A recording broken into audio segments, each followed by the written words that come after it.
एक बार बुद्ध एक गांव से गुजर रहे थे। उस गांव के लोग उन्हें पसंद नहीं करते थे। उन लोगों ने बुद्ध को घेर लिया और उन्हें बुरा भला कहने लगे। गांव वालों का सरदार सबसे ज़्यादा नाराज था। वह तो बुद्ध को गालियां ही देने लगा, पर बुद्ध इस सब से बेपरवाह मन ही मन मुस्कुराते रहे। सरदार काफ़ी देर तक बुद्ध को गालियां देता रहा, लेकिन कुछ ही देर में उसका मुंह सूखने लगा, जिससे वह चुप हो गया। यह देखकर बुद्ध बोले, अगर तुम्हारी बातें समाप्त हो गई हो तो मैं आगे बढ़ूं। मुझे आगे वाले गांव में जाना है। वहां के लोग मेरी प्रतीक्षा कर रहे होंगे। यह देखकर गांव का एक व्यक्ति बोला, हम लोग तुम्हारा अपमान कर रहे हैं, तुम्हें गालियां दे रहे हैं, लेकिन तुम इसका जवाब देने के बजाय मुस्कुरा रहे हो। तुम इसकी प्रतिक्रिया क्यों नहीं देते? बुद्ध बोले, वत्स, तुमने आने में तनिक देर कर दी। यदि तुम 10 वर्ष पहले आए होते तो मज़ा आ जाता, क्योंकि 10 वर्ष पहले मैं भी तुम्हारी तरह था। अगर उस समय तुम मुझे बुरा भला कहते, गालियां देते तो मैं भी क्रोधित हो जाता, तुम्हें इससे भी अधिक गालियां देता। हो सकता है हाथापाई पर भी उतर आता, पर अब मैं आगे बढ़ गया हूँ। अपना क्रोध, घृणा सब पीछे छोड़ आया हूँ। अब मैं उस जगह पर पहुँच गया हूँ जहाँ तुम्हारी गालियाँ पहुँचने में असमर्थ है।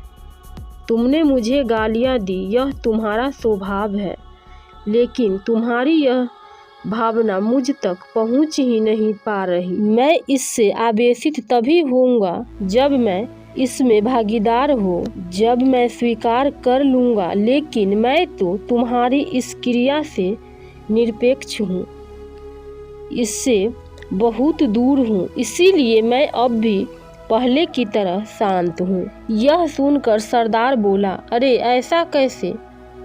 मैंने तो तुम्हें गालियाँ दी है, और वो भी पूरे गांव वालों के सामने दी है।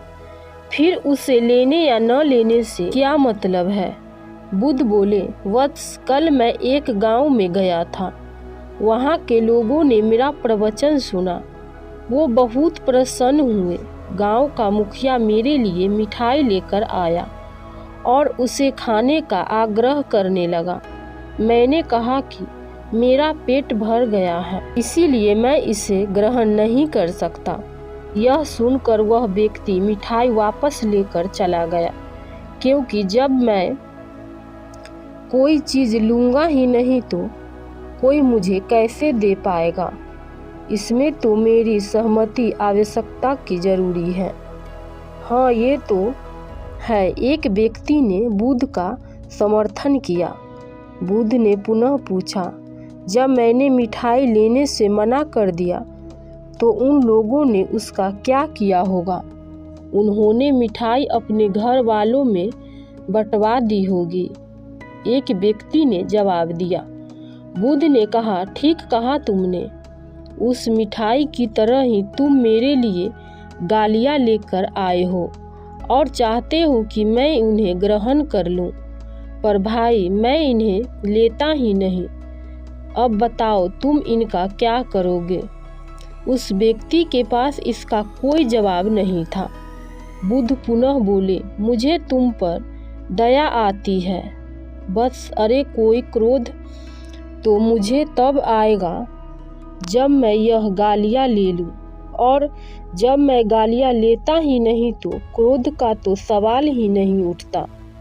बुद्ध की बात पर सरदार ने कोई प्रतिक्रिया नहीं दी। शायद वह कुछ सोच रहा था। बुद्ध बोले, मैं अपनी आँखों से देख रहा हूँ कि गाली एक कांटा है जिसे देने वाला व्यक्ति और लेने वाला व्यक्ति दोनों क्रोध से पागल हो जाते हैं। तो फिर तुम ही बताओ कि मैं आंखें रहते हुए भी कैसे कांटों पर चलूं? आंखें रहते हुए मैं गालियाँ ले लूं और होश में रहते हुए मैं कैसे क्रोधित हो जाऊं। इसीलिए मुझे क्षमा करो वत्स, मैं तुम्हारा उपहार ग्रहण करने में असमर्थ हूँ। कहते हुए बुद्ध ने अपना हाथ जोड़ दिए। बुद्ध की बात सुनकर सरदार लज्जित हो गया। उसकी आंखें छलछला आई। उसने कुछ कहना चाहा पर उसके होठ ने जवाब दे दिए। जब उससे रहा नहीं गया तो वह बुद्ध की चरणों में गिर पड़ा। दोस्तों, हम में से ज़्यादातर लोग यही समझते हैं कि हमारे दुखों का कारण कोई दूसरा व्यक्ति है, और जब हम ऐसा मानते हैं तो हम अपने स्वभाव नियंत्रण की कमी और अक्षमता का अनदेखा कर रहे होते हैं। वास्तव में ये हम पर निर्भर करता है कि हम दूसरों के द्वारा प्रदान किए गए नकारात्मक को स्वीकार करते हैं या नहीं। अगर हम नकारात्मक को स्वीकार करते हैं तो हम अपने पैरों पर कुल्हाड़ी मारते हैं, और अब हम उसे अस्वीकार कर देते हैं तो घृणा, क्रोध, हिंसा हर किसी से मुक्त हो जाते हैं।